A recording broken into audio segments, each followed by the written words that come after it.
Chapter 11, Damage Assessment.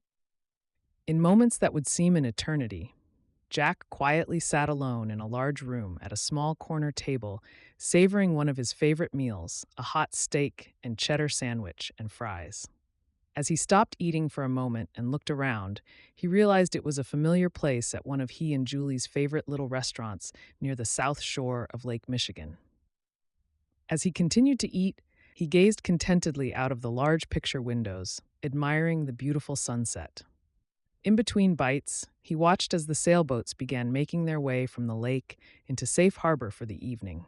It was a peaceful break, he thought, as he continued enjoying the dream for as long as his mind would allow. A strange urge suddenly came over Jack. He looked down onto his plate and began coughing up chunks of dirt, sand, and dead grass all over the table. No, this can't be happening. This can't be real, can it? He screamed in his mind and tightly closed his eyes. Then it was quiet again. For a few moments, there was just darkness. No sound, save for the sound of the wind blowing in Jack's ear as he lay with his face pushed sideways into the warm desert sand. Other than the sound of wind blowing and a dove softly cooing in the distance, it was silent. He sniffed. The dirt had a comforting smell to Jack, comforting in that it told him he was still alive at least. Although how alive yet, he wasn't sure. He was afraid to open his eyes, and his head was pounding. Slowly, Jack opened his eyes. Disappointed, the table was gone, replaced by the close-up view of dirt and rocks in his face, along with a couple of small, sharp branches from a cactus stuck in the ground near his nose. He was lucky, he thought. Lucky he didn't land face first into that godforsaken plant. Jack sighed as he groaned deeply, reaching up with one hand to wipe the filth from his face as he rolled over and sat up in the dirt. If not for the slight smell of gasoline mixed in the air and dirt next to him, he would have been content to stay right where he was for a few more minutes, trying to at least enjoy what little he could of the dream he had moments before. Lucky me, he realized again. There it was. Lucky. That seemed to be a fair summary of his whole existence for the last week or so. Jack slowly began to lift his head up off the sand, pulling his helmet and gloves off first, then blowing, spitting dirt out of his mouth and nose, while all the time wiggling his fingers, hands, toes, and feet to see if anything might be damaged that he didn't know about yet. No damage, but cuts and bruises he was sure of. Looking up, he noticed the sky was strange-looking too. A warm, dim gray overcast had replaced the earlier blue skies, and the breezes had cooled just slightly. That's strange, he thought, not realizing it was perfectly normal for this time of year in the desert. He wondered how long he had been dreaming. Jack slowly stood up and looked around. Even with the overcast sky, it was still quite glaring, causing him to squint slightly, rubbing more dirt off his face. As he looked, he tried to access his current situation. Again, he heard the soft cooing of doves in the distance, along with a muted roar of a jet somewhere up high in the sky, most likely ferrying passengers on their way to Las Vegas, he mused. They were surrounded by canyon walls on two sides. One was rather steep and rocky. The other side was a gentler hill, with a twisty, dry riverbed running as far as the eye could see. The top of the gentle side most likely led back to the Jeep trail that they had been on moments earlier. Small Joshua trees, yuccas, and shrubs and mesquites peppered the landscape on all sides. How did I get myself into this mess, and what now? He pondered.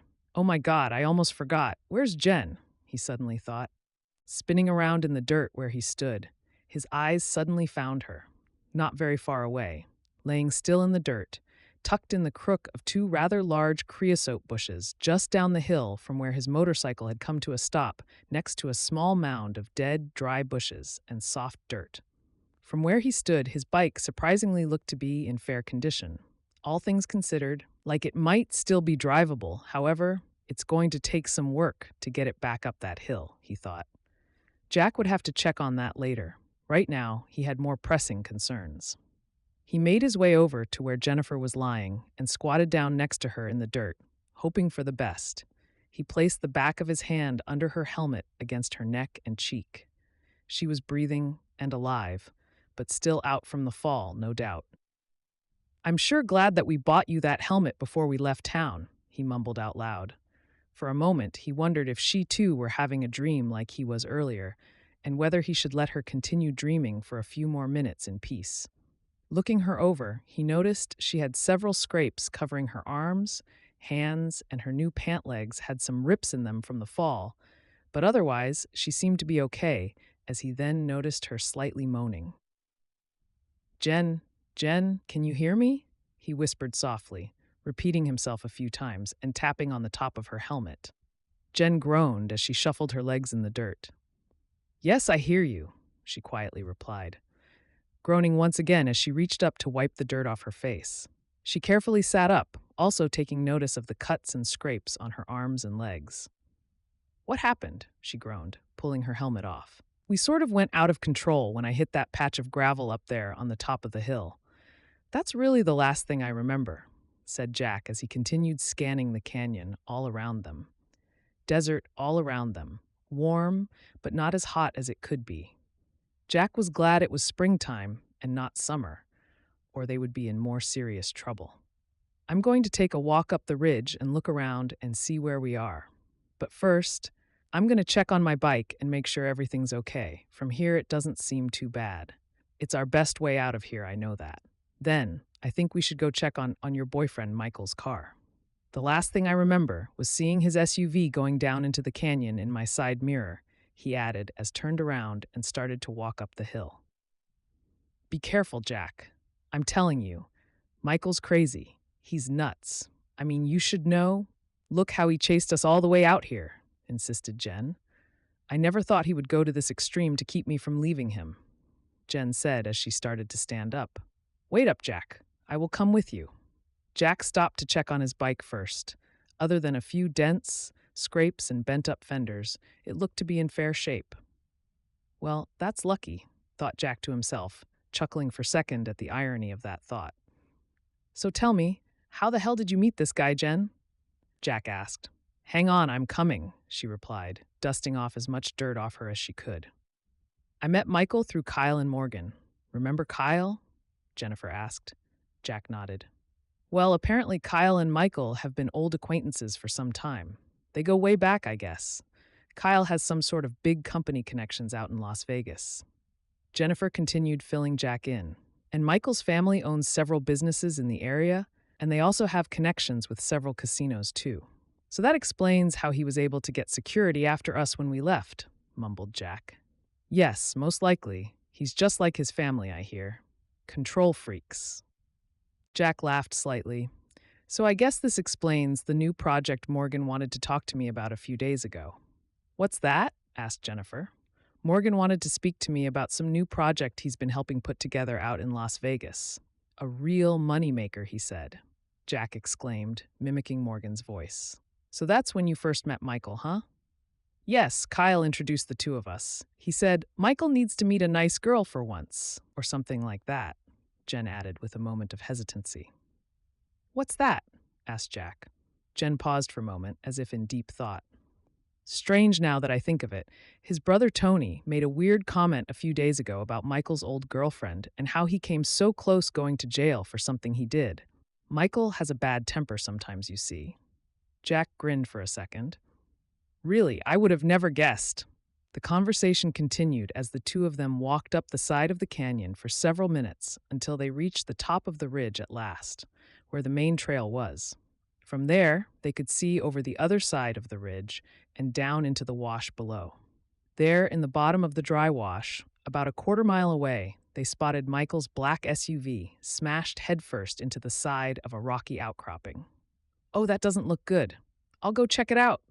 You wait here, muttered Jack. No, absolutely not. I'm coming with you, Jack, and boy, am I going to give that man a piece of my mind. Jack sighed and began the descent down the ridge to the wash where the SUV was wedged into the side of the canyon, shaking his head slightly as he left.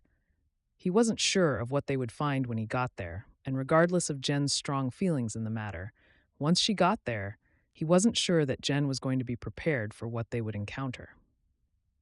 For a moment, Jack felt a strange twist of déjà vu for a moment as they approached Michael's car.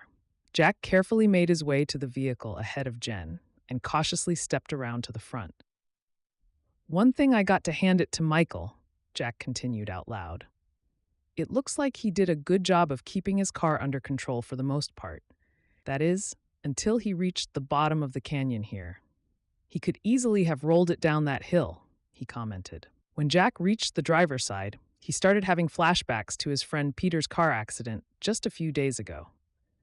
He had a weird ache in his stomach that began forming up once again as if reliving a bad dream. Even though he didn't much like Michael, he wouldn't have wished this on anyone.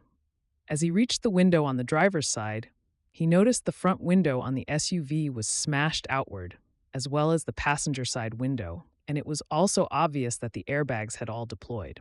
That's when he noticed Michael's partly bloodied face pushed sideways into the steering wheel, and how he was hunched over into the steering wheel airbag. At least he had sense enough to wear his seatbelt, thought Jack. Jack reached up with the palm of his right hand, motioning for Jen to not come any farther. As he carefully reached over with his left hand and felt Michael's neck for a pulse, there was no pulse that he could feel. He looked at Jen and slowly shook his head.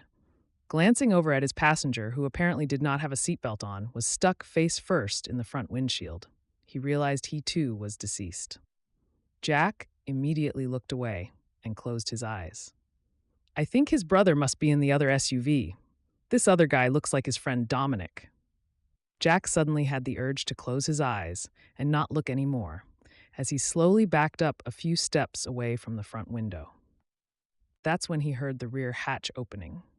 Just like I thought, he's got my suitcase back here, Jen shouted, grabbing onto it and dragging it out forcefully. Jack still had his eyes closed as Jen began shuffling through her belongings. It looks like everything is still here, including my plane ticket. I'm ready now, let's get out of here. Jack turned around to see Jen holding her suitcase in one hand and pointing with her other hand to the top of the hill.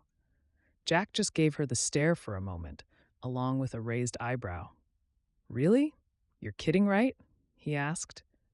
What? I want to get out of here too, but there's no way in hell you're going to be able to travel with that, even if I can get my bike started up again. Jack investigated the back of Michael's SUV, noticing he had several black medium-sized duffel bags, along with 2 shotguns, a first aid kit, and a roadside emergency kit all strewn across the back. Why don't you go ahead and grab whatever clothes you need for the next few days, Jen, and throw them in one of these duffel bags back here. Michael has no use for them anymore, that's for sure. Jen gave Jack a look of scorn for a quick moment. That's not nice, Jack, she said as she set down her suitcase and proceeded to open one of Michael's black duffel bags. Just as she unzipped it, the unmistakable look of several dozen clearly wrapped stacks of green bills in large denominations suddenly stood out in the bright, hazy light of the overcast sky. Next to the pile of money in one corner of the bag was a small container. Jack reached down and opened it up to reveal a single flash drive neatly contained inside. That's weird, commented Jennifer. Jen and Jack stood frozen for a few moments in stunned silence, as Jack let out a soft gasp and slowly started to scratch the side of his neck, a nervous habit of his.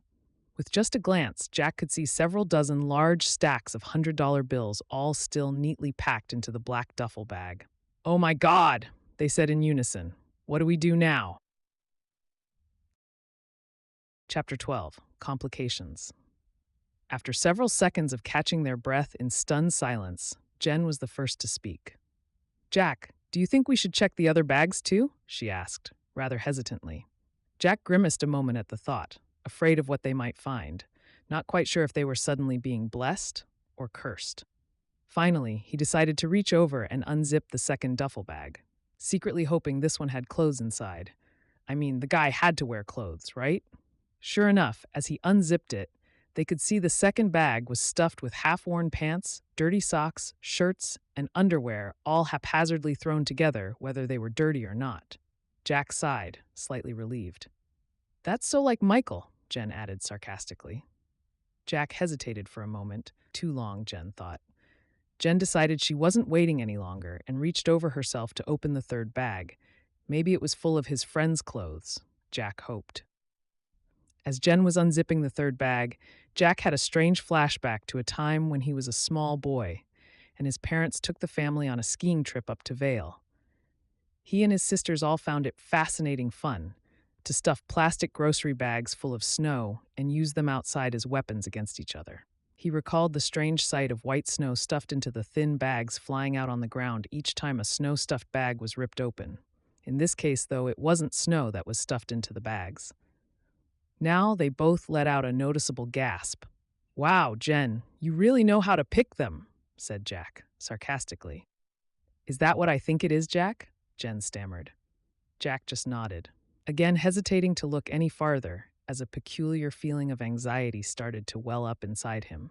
The memories of watching his friend Peter began to resurface once again, and he had no desire to relive that. "I'm pretty sure that's what it looks like. He must have been planning to sell this or who knows what. Either way, with all this money, drugs, and whatever this thing is," said Jack, pointing at the flash drive. "I think your friend Michael was mixed up in some real serious shit, if you ask me." Once again, Jen openly voiced the thought. They both voiced simultaneously, "Oh my God, now what do we do?" Jack turned around in circles for a few moments, staring off into the distance, scratching his head from time to time and staring up into the sky, wondering to himself, how did I get myself into this mess? Well, even if I do get the bike running, we certainly can't carry this with us, even if we wanted to. He mumbled out loud as he continued.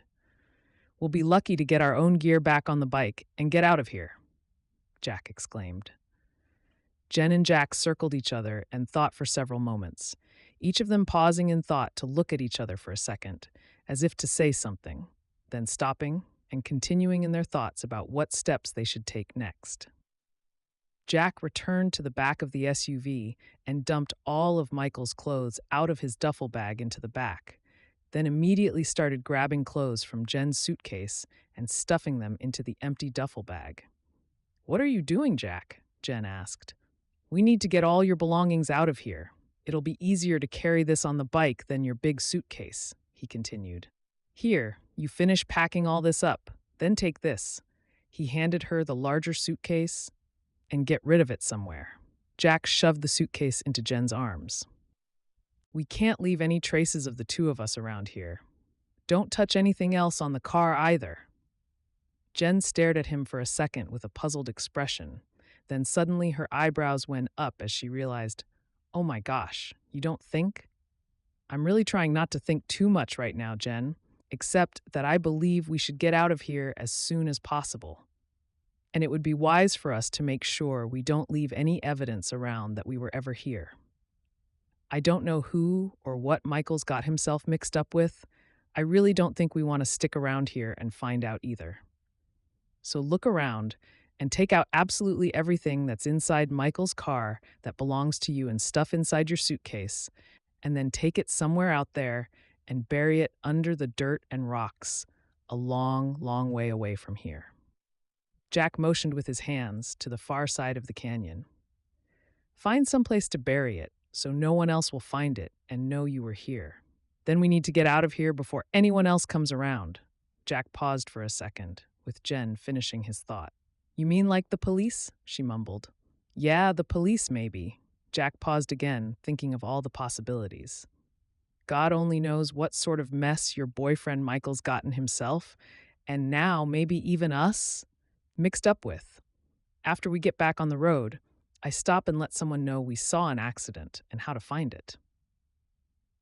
Jen nodded her head, beginning to understand Jack's concern. "While you're packing up and doing all that, I'm going to go check on the bike and see if, hopefully, I can get it running." Jack began to leave, then suddenly had another thought. "By the way, Jen, where's your phone?" he asked. Jen instinctively reached down to feel her pockets, realizing quickly it wasn't on her. "Oh my, it must have fell out somewhere. Back where you first found me." She grimaced slightly. "All right then, I look around for it when I get back over there." Jack turned and started back to where the bike was still laying on the other side of the ridge. Minutes passed on as Jack reached the area once again where he and Jennifer had crashed earlier.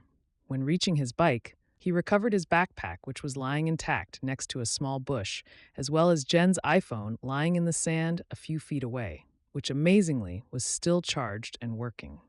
Wow, Without even a single scratch on your screen, Jack mused. Glancing at the phone, he noticed the SOS signal at the top of the screen. No signal. We'll deal with this later, thought Jack as he opened a saddlebag and tossed the phone inside.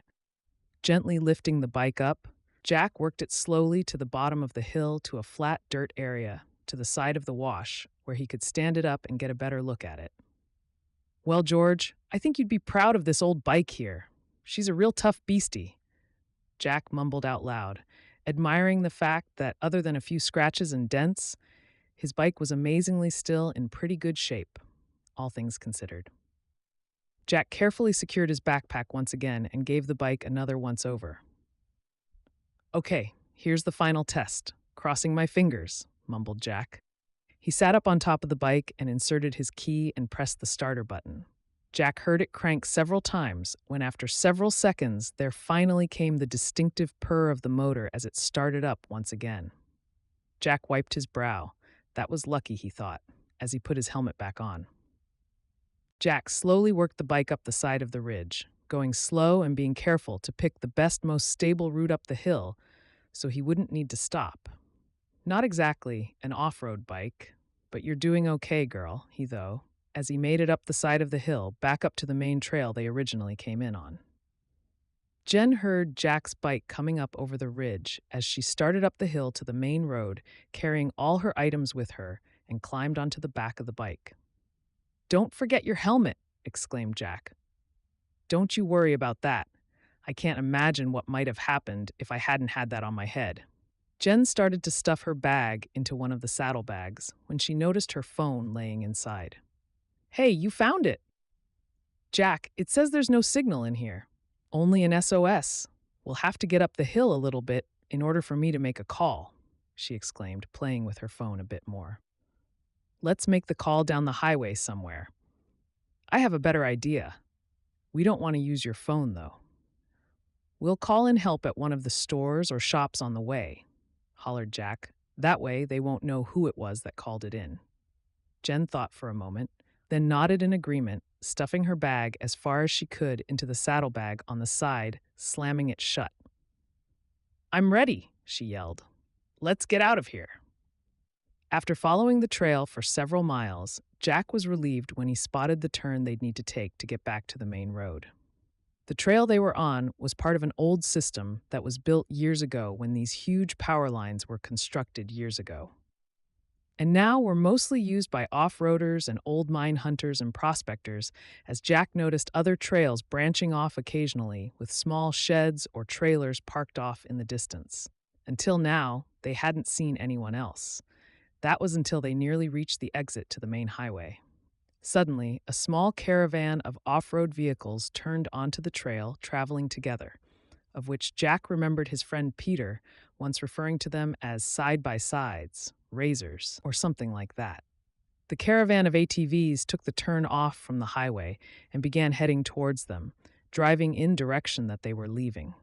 As they passed by them, the occupants would all wave as they went by with their dirt masks pulled over their faces. Jack wondered for a moment if this group might accidentally stumble onto the accident before they even get a chance to report it. Oh well, no time to worry about that right now. First, we get down the road farther than we stop and report it, he thought, and turned the bike onto the highway once again. Chapter 13, Awakenings. So much white everywhere. It must be snowing, but if it is, then why am I so warm, and why does my head hurt? Michael groaned to himself as he lifted his head slightly. Opening his eyes, all he could see was the driver airbag shoved into his face. Oh crap, what happened? He thought, reaching up with his right hand to try and push the airbag out of his face so he could see his surroundings. That's when he glanced over to Dominic, who had been sitting in the passenger seat next to him. He could see him plowed face first into the front window. Michael groaned again, then reached over and poked Dominic in the side a few times. "Dominic? Dominic?" he called, with no reply. "Sorry, bruh, what a mess I made. I didn't mean for this to happen. If only Jen would have stayed in the room like I told her to, then I could have explained things." Michael continued mumbling, then licking his lips as he mumbled on while he cleared the airbag away from his face. "Thirsty," he mumbled again. Michael stopped to listen, then began to look around to see what his situation was. He reached up to the left side of his head and felt several small cuts and welts where his head must have smashed into the side window. Then, seconds later, he noticed the slight trickle of blood down the side of his face and arm. It was about then that he realized his phone had been plugged into the dash, and he started reaching around for it, but it wasn't where it should have been. Damn, it must have fell on the floor. Michael reached down and unbuckled his seatbelt. Good thing I had this on, he thought. Michael tried to open his door several times, but it wouldn't open. Then he noticed the dashboard had been smashed into the side, as well as part of the door from the impact into the side of the canyon wall. Hello? Are you okay in there? Michael heard a voice calling out that seemed to be coming from somewhere behind him. At first he thought, no, he hoped it was Tony, but the voice he heard didn't sound like Tony. Tony, is that you? He called out. I just heard someone inside, the voice cried out, as Michael could hear numerous excited voices calling out even farther away. Don't worry, we've called the sheriff. Help's on the way. It will be here soon, said the voices trying to reassure Michael. Sheriff? Mumbled Michael to himself. Oh no, don't want that. Just then he heard a male voice speaking to him from his side of the car. Hey dude, you okay in there? Man, you are lucky you didn't roll this on the way down the hill, said the man. My name is Bobby. What's your name and who else is in the car there with you? Asked the man. Michael, that's my name, struggling to catch his breath. And this here is my friend Dominic, but I don't think he made it. Can you help me get my door open? Sure, man, hang on, the man replied, trying several times to pull hard on the door. Sorry, Michael, I think we may have to wait for the sheriff to get here. They'll have equipment to get this opened. I do have a small first aid kit here with me, and some things to at least clean up your head a little bit. You got quite a gash on the left side of your head, where you hit the side door. Thanks, man. You wouldn't happen to have some water, would you? Sure do. I'll be back in a minute or two. You just hang in there. Help is on the way. You're out here in the middle of nowhere. Deputy Rich Clevens, who had just turned 30 years old, barely a few weeks ago, and was only a few months into his first year of duty on his new assignment with the Mojave County Sheriff's Office.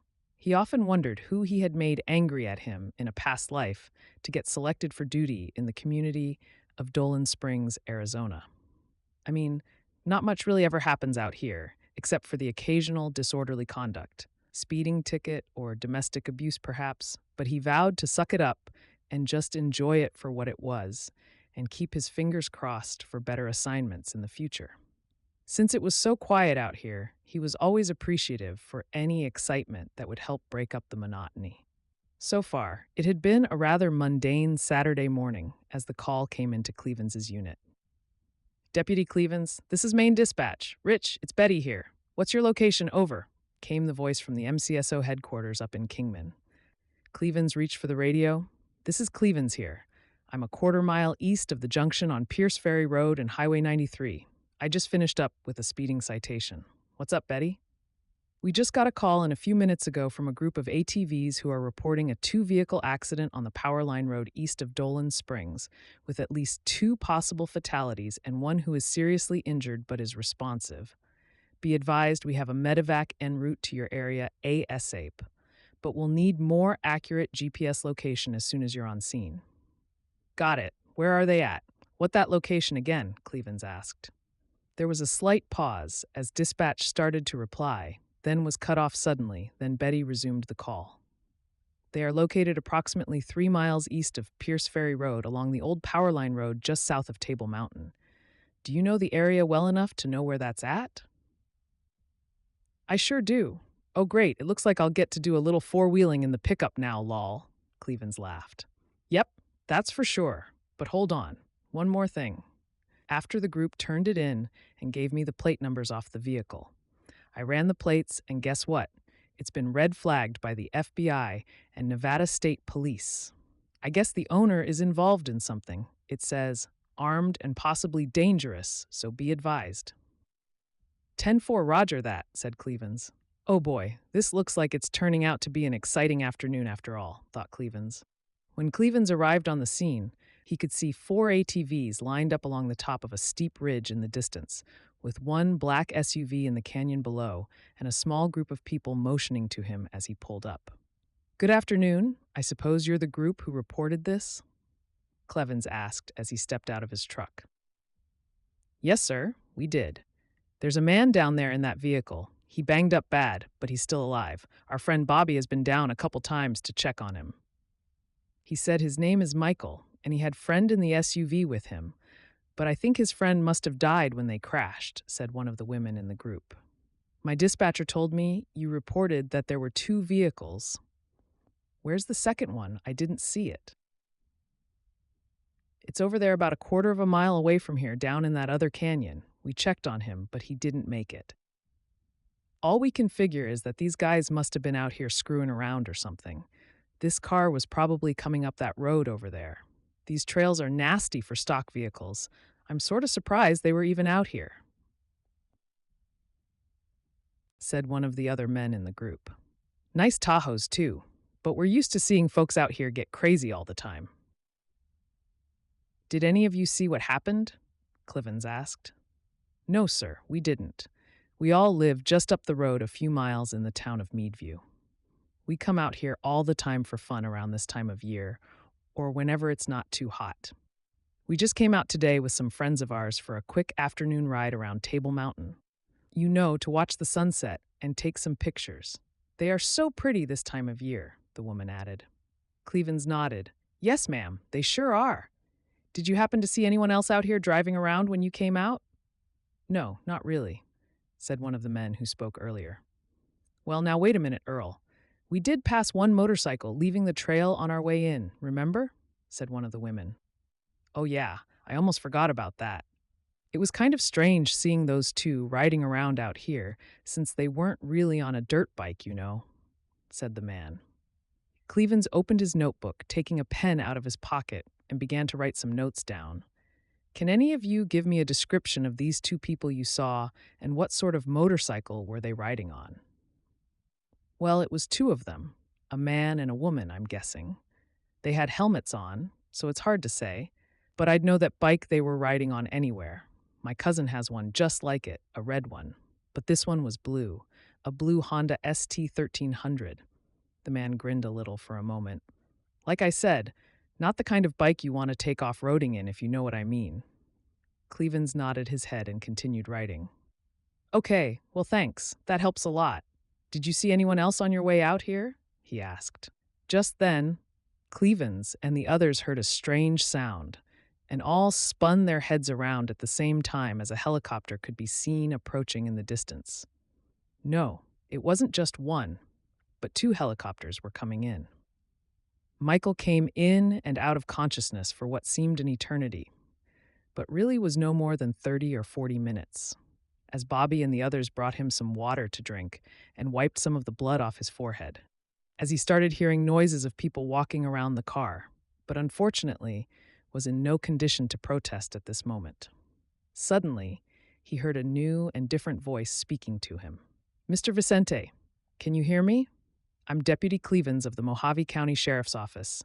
We have a medevac team here, and they are working on getting you out of your vehicle and treating you for your injuries.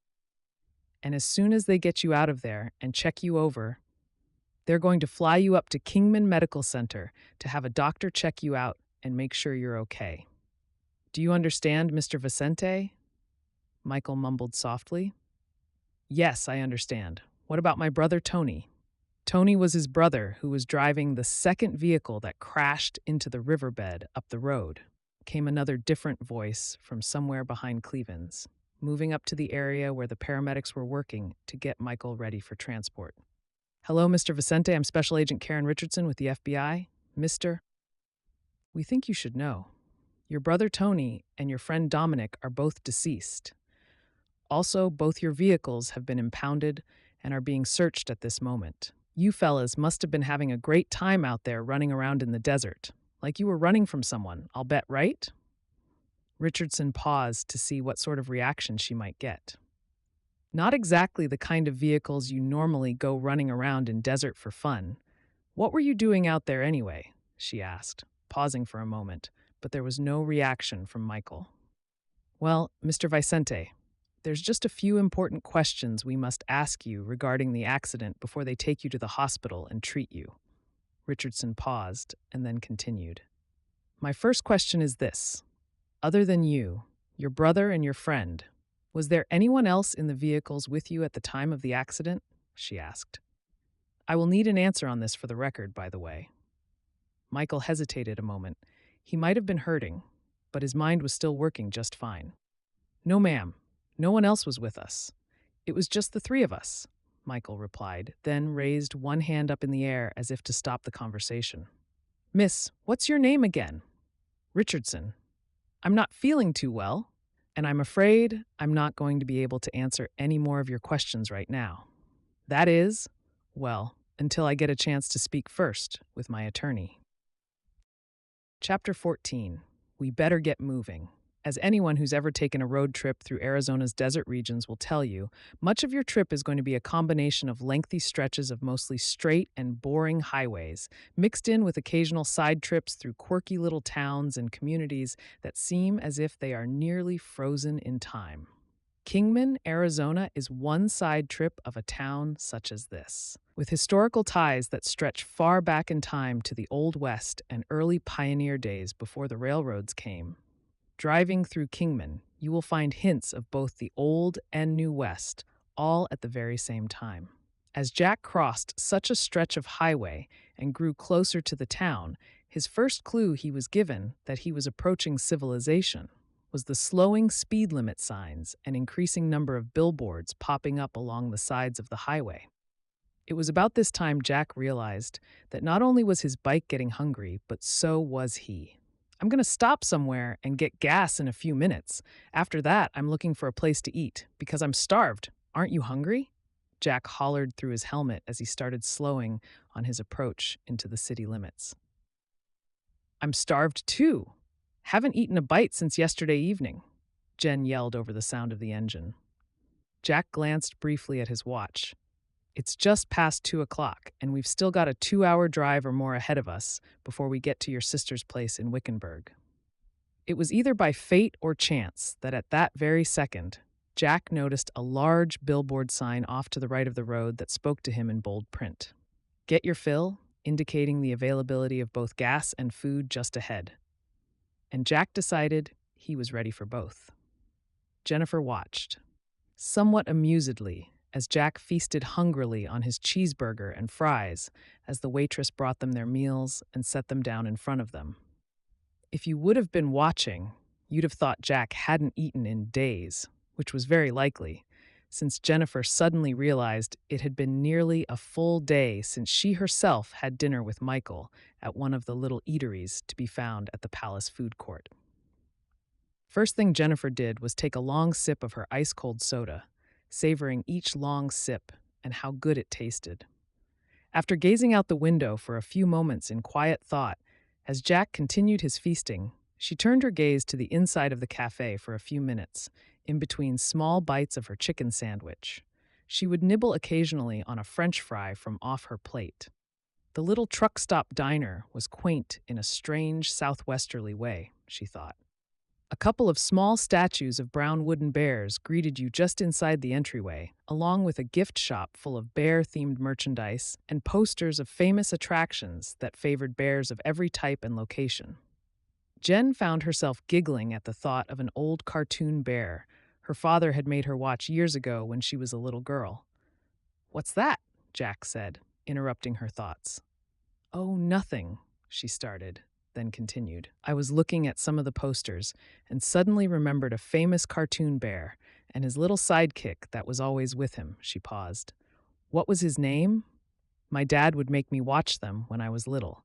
He said it was one of his favorite cartoons when he was growing up and wanted me to enjoy them too." "You mean Yogi the Bear?" asked Jack. "Yeah, that was him along with his little friend Boo Boo." Jen chuckled again as she snapped her fingers, still thinking of the two of them and the crazy stunts they pulled. "It's good to see you laugh again, especially after a day like today," said Jack. Jennifer's expression suddenly turned serious again as she stared straight at Jack. "Jack, I got to ask you something. I mean, it's been on my mind for a while since we left Las Vegas. Why did you go out of your way to help me, with Michael and all? I mean, you didn't have to. You could have just gone on with your plans and left me to flounder on my own. Jack swallowed slightly, setting the last little remnant of his cheeseburger down on his plate for a moment as he turned and gazed out the window. Well, that's the real question, isn't it? I guess I've always had this sort of protective impulse. Jack paused as his thoughts drifted off for a moment, then looked at Jen. You know, I was the oldest in the family, and my mom always put me in charge of my younger brother and sister. So I suppose that's where it comes from, this need to watch over everyone I know. I've had a lot of extra time lately to think about life, think about things like this over the last few days since I ran away. He paused again. I mean, since I left Chicago. Oh, that's right, Peter. Your friend. You never did finish telling me about your friend Peter and what happened. Jen took a small bite of her sandwich before continuing. Tell me, Jack. Tell me about you and your friend. He and I had been friends for a long time. We went to college together and just hung out a lot. Peter was kind of the intellectual of our group of friends. He was the one who always set out to overanalyze things. Jack laughed. After college, he got his first teaching job in Chicago, and he's the one who inspired me to move up there. You know, it's funny. Peter was a few months older than me, like a big brother, you could say, and he watched over me more times than I can count. We sure had some crazy times. Jack laughed again. Jen smiled. There, now it's my turn to see you laugh. You know, you're a good guy, Jack. I really mean that. A girl would be lucky be with a guy like you. Jen added. Jack coughed slightly. Jen, you know, I'm a married man, Jack said, grinning at Jen slightly, then looked down at the table for a moment. Or at least I was before last week. Now I just don't know what to expect when I get back. Jack sighed, mumbling slightly. I know all that already, Jack. Come on. I'm aware of what some of the others around the office say about me, but I'm really not the kind of girl that people make me out to be. Jack sipped his soda, then set his glass down. I think it's because you're pretty. They feel threatened by you, Jack added, finishing up his food. Threatened? By me? Jen seemed surprised for a moment.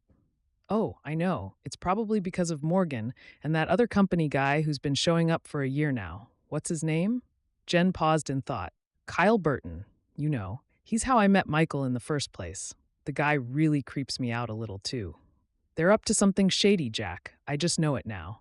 I wasn't sure before. I had a strange feeling. But now, after all this, I'm positive. Jen added, looking sharply at Jack. I mean, especially after what we found stashed in Michael's car. Jen sat back suddenly in thought. Do you think they've found Michael and his brother yet? Jen asked. I'm not sure. You know, it was kind of weird. When I told the lady at the gas station about the accident and wanting to contact someone to let them know about the accident, she looked at me strangely and told me the sheriff had already been notified and that he was heading right out there to investigate it. It was as if they knew about it already. Wow, that is weird, remarked Jen, turning for a moment to stare out the window of the cafe. You know, I heard Michael and Tony talking the other day about some big project that they were working together on in Las Vegas and that we're just about wrapped up with. I wonder. Jen added, her voice trailing off. You know, Jen, take my advice. Stop wondering about everything too much. Let's just get you to your sister's house so she can take you to the airport and you can get back home as soon as possible. Pretend like you know nothing about anything, Jack added. Great advice. And you too, Jack, Jen added, as she straightened up, leaned over the table slightly, and gave Jack a soft kiss on his cheek. Thank you again for helping me. Now it's my turn to help you and give you some advice, she offered. Jack gave her a strange look. First, I need you to stop at my bank branch here in town for me. I've got some things to take care of. And then before we leave, I want to stop at a store and get you a new phone. That way you can call your wife and let her know you're on the way home. Jack shook his head in mock disbelief for a moment. I suppose that's not a bad idea. I just don't know if I'm ready to speak with her yet. I'm not sure what to say. Jack and Jen stood at the counter of one of the local superstores, waiting for the clerk to finish setting up Jack's brand new phone. And since it was nearly like his old phone, he already knew how to operate it and set everything up that he would need. Jack was impatient to get back on the road, but realized Jen was right. He would need to talk with Julie, and sooner rather than later. But just when he wasn't sure yet, he was still trying in his head to decide where he wanted to go with the rest of his life. He didn't have a particular plan in mind yet, just that things would need to be different. Jennifer leaned over and whispered, "Oh, and Jack, I also want your new phone number. Call me as soon as you get home too, okay?" Jen asked. Jack nodded. "After we all get back, I want to come over and meet your wife Julie and your family too, and then we can share our crazy Las Vegas story with everyone." Jack sighed slightly, shrugging his shoulders as they headed out to the parking lot to get back on the bike and head to Wickenburg to drop Jen off at her sister's house. He would want to share his story with others, but he wasn't exactly sure just how many details of the story would need to be told, or should be told even. Some things might just be better left a secret. After all, as they say, what happens in Vegas stays in Vegas. Jack mumbled lightly, catching Jennifer's attention. "What's that, Jack?" Jen asked. "Oh, nothing. I was just thinking about what you said. I've decided I'll call Julie when I get closer to home. Right now, let's suit up and get out of here. Next stop, Wickenburg, and hopefully we will find your sister's house and drop you off before the sun sets." When Michael woke up next, he could see he was lying in a bed within a small, boring, but obviously well-equipped hospital room. What hospital, he wasn't quite sure, but he did vaguely remember the sheriff deputy saying something about riding a helicopter to a medical center somewhere. Where was that place? He tried to remember. He reached up slowly with his right hand to feel the bandages that had been placed over his left eye and forehead. "Ouch," he mumbled to himself. That must be where he tried to go through the side of the door. Just then, a slim, middle-aged woman that he hadn't seen before entered the room, dressed in a white coat. "Good morning, Mr. Vicente. I'm Valerie Bosick. I'm the PA on duty, and we've been taking care of you this afternoon since you arrived here at the hospital. How are you feeling?" "Okay, I guess, thanks," mumbled Michael. "Got a little bit of a headache, and my shoulder hurts too." Bosick began carefully looking over Michael, checking his bandaged head and vitals on the monitors as they spoke. "I'm sure it does. You've got a nasty gash on your forehead, which likely explains the headache, and your shoulder. Well," she paused. "You have the seatbelt to thank for that, I'm afraid. But as it turns out, it's a good thing you had it on, or you might not be here in this bed right now talking to me." Bosick smiled gently, trying to reassure him. "How long do you think I will be in here?" Michael asked. "Well, we're recommending you stay here overnight. We've got to run a few scans on you to make sure everything is okay and that you don't have any concussion going on up there." She pointed to Michael's head. "But I think once we see the results of those scans, other than a few scrapes and bruises, we should be releasing you tomorrow sometime." Bosick winked slightly. Michael groaned. "That is," Bosick lowered her voice, "unless your babysitter standing outside your room decides to keep you here longer." She gestured with her head to the doorway. "I see, thanks, Doc." "You're welcome. Until then, don't worry, we'll take care of you. Oh, we've also contacted your family to let them know your status and medical condition. I believe they're sending someone over to check on you as we speak." "Thank you again," he replied. Bosick continued finishing up her paperwork as one of the nurses came in the room behind her to check on Michael and other items in the room. As soon as the two of them left, seeing an opportunity, Agent Richardson came in and appeared eager to ask Michael some questions when suddenly she was pushed to the side, as another person came in the room immediately behind her. "Well, good afternoon, miss," asked the burly, middle-aged man with dark hair tied up in a ponytail as he gently pushed Richardson aside. "Agent Richardson, FBI Special Agent Karen Richardson, and who the hell are you?" she asked, somewhat indignant after being pushed aside. "My name is Tobias Papadopoulos. You can just call me Toby. Nice to meet you, Miss Richardson," said Tobias with his deep, smooth, and slightly typical Arizonan accent, extending his right hand out to Richardson. "I'm here to represent Mr. Michael Vicente, From now on, any questions you have for my client will need to be asked through me. Agent Richardson shuffled back in her feet for a second or two. Okay, then, we have a few very important questions to ask Mr. Vicente regarding the incident earlier today down in Dolan Springs involving himself, his brother Tony, and a friend of theirs who was killed along with Tony in the accident out in the desert. I believe you've already seen the official sheriff's report that's been filed by Deputy Clevens regarding the incident, correct? Yes, I see, replied Tobias, biting his lower lip slightly. Well, Miss Richardson, we'll be happy to answer all your questions just as soon as I have had an opportunity to speak with my client here. He paused slightly as Richardson hesitated a moment and looked at Michael. An opportunity to speak for a few minutes. In private, if you don't mind. Not at all. I'll be right outside the door when you are ready, she said, heading for the door as Tobias quietly waited. Tobias let out a small breath. We'll let you know when we're ready, added Tobias as he straightened up a bit and turned around, moving closer to the bed by Michael. He held out his right hand and whispered, Well, Michael, I'm Tobias. You can call me Toby. It's a pleasure meeting you. We need to talk. Chapter 15. No surprises. Over 2 hours passed before Jack would even realize it, save for the starkly beautiful desert scenery. With its twisting canyons and winding rivers to offer some relief to the monotony, there wasn't much excitement to the trip. Not the dullest of rides, Jack thought. No, not at all. Not nearly as dreary as was his day across the flat plains of Illinois and Iowa, but almost.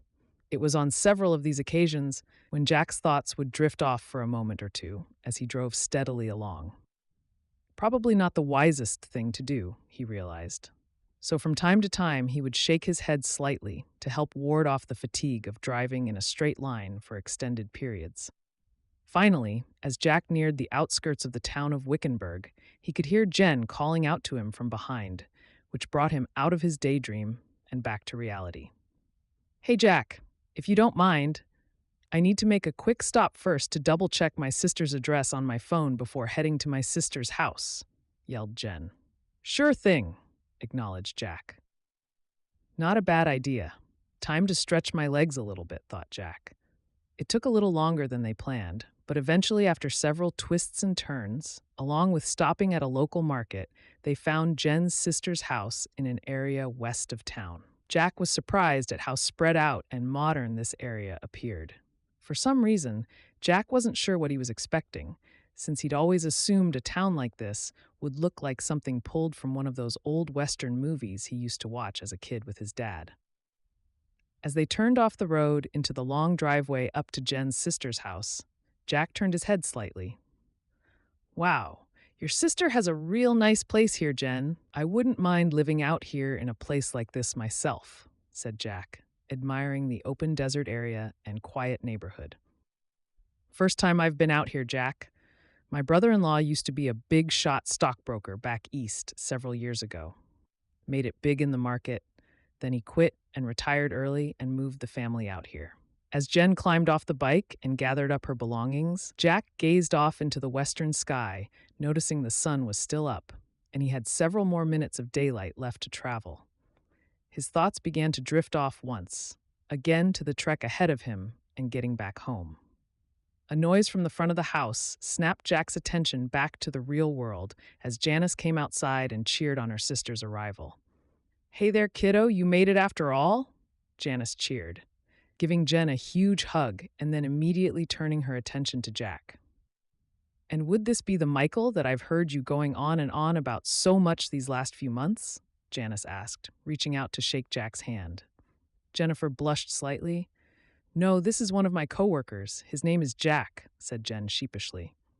I'll tell you all about Michael later, she added. Janice raised her eyebrows slightly. Your coworker? I see. I guess there's a lot of catching up we must do tonight. Jack coughed slightly, thrusting his hand out to Janice. It's very nice to meet you, Janice. I'm sure Jen here will fill you in on all the sordid details of the last few days, and I hate to spoil the fun and good times here, and I know you offered to put me up for the night, or at least Jen did. Jack chuckled. I hope you don't mind? Jennifer chimed in, looking at her sister. No, that's not a problem at all. Stephen and I would love to have guests for the night. He's at the store right now and should be back in just a few minutes.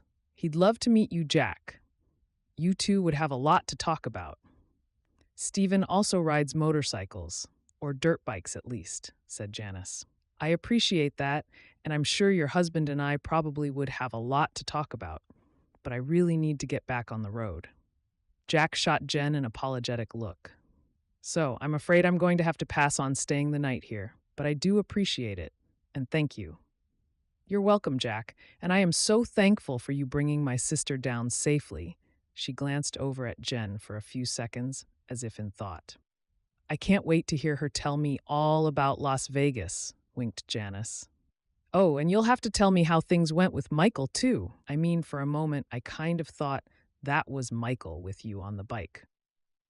For a second or two, Jack thought he could sense a slight apprehension on Jen's face. He had only been around her for really a few days, but was already beginning to feel a weird kind of connection with Jen and could sense her awkwardness and unease at Janice's question. But then he shrugged his shoulders for a second, as he shuddered slightly at the thought. Got to stay focused here, Jack, he thought to himself. You okay, Jack? Asked Jen, noticing the shudder from Jack when her sister mentioned Las Vegas. I'm doing fine, thanks. He turned around and started walking back to the bike parked in the driveway. Jen followed him. Jack, I want to thank you again for all you've done to help me out. Guess I'll see you back in Chicago in a few days, huh? Oh yeah, the drive will give me time to get my story straight for Julie. And of course, Jack bobbled his head slightly. For Morgan, too. Right. Well, I'll keep my lips sealed until you get back, she added, giving Jack a kiss on the cheek. I'd appreciate that, Jen. There's no telling what everybody would start to think you know. Oh yeah, I know very well about that, she laughed slightly. Give me a call when you get a chance sometime on the way back, so I'll know you're okay and all. Jack nodded as he climbed back on the bike, putting his helmet on. Jen and her sister waved silently as Jack rode away. A moment later, Janice broke the quiet.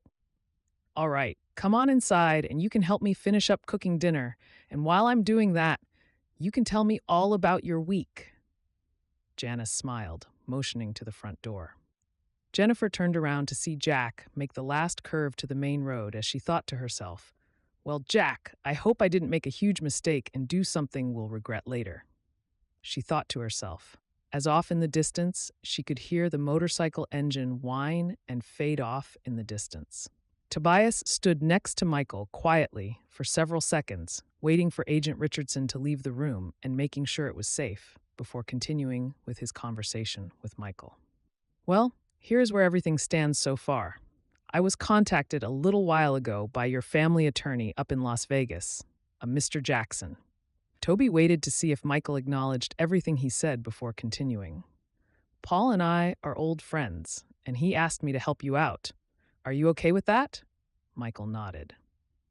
Good. Now I got some good news and some bad news. First, the sheriff's report looks pretty clear-cut, and we shouldn't have any issues getting that taken care of. Your brother Tony and your friend Dominic unfortunately died on the scene, as you already have been told.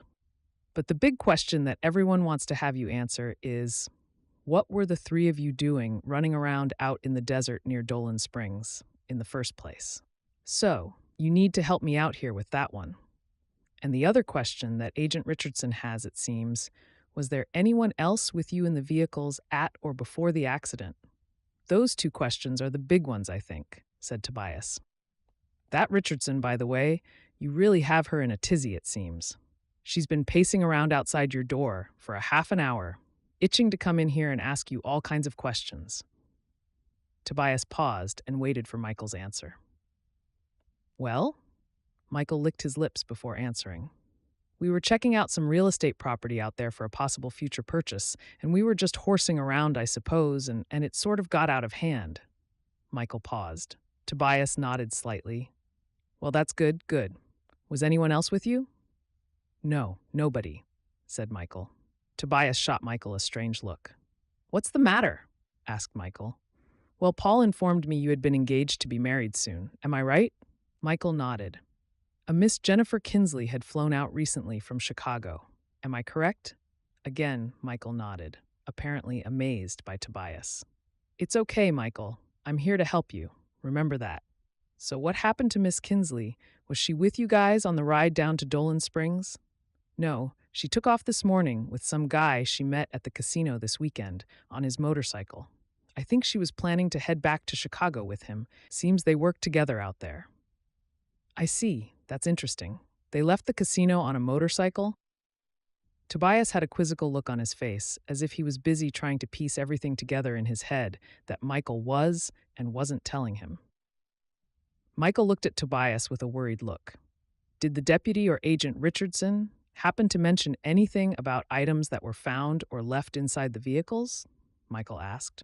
Michael wasn't sure exactly just how much information and detail he should really share with Tobias.